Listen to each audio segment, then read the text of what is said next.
Alright, well, let's take a look at this rotary tool and take a few minutes to review some of the things that we've been learning about in terms of how to load a bit and talk about collets, etc.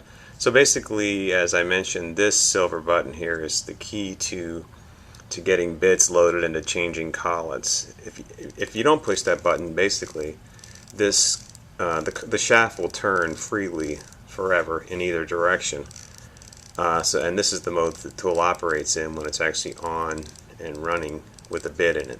So to load a bit or to change a collet, you've got to push that button. And if you may feel some resistance in the button, go ahead and keep the pressure on it and turn, and eventually once you turn a ways, you'll notice that the button will actually fully depress. Go ahead and hold it in, then you can loosen that collar without any difficulty.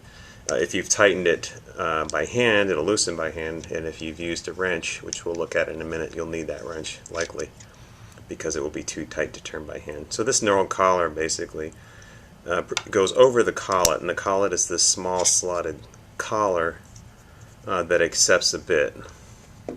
So for example, the kit that we've been looking at has several different sizes of collets, and the difference between them is that internal diameter. You can see how this one is quite a bit bigger than this one, and you're going to have to maybe change collets depending upon which bit you want to use.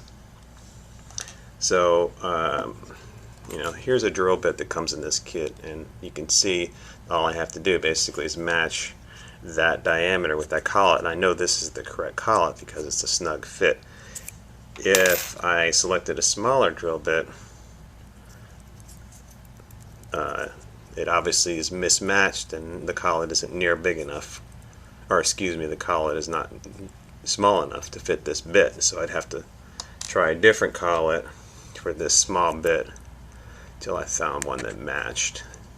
You can see there is some resistance as I put that on, which is a sure sign that you've selected the right size collet. So once I've done that, I basically remove that bit again and go ahead and load the collet, and then take your knurled sleeve and thread that back on. Leave it kind of loose until you load that bit, which I'm going to go ahead and do now if I can. And then once I get that loaded, I can start again, push that button, and once the button depresses, you can actually tighten that collar, and if you want to, you can use this wrench to further tighten it. Don't over tighten it though. It's overkill to do so, and you might actually damage the collet unnecessary. Okay, so that kind of reviews how you load a bit.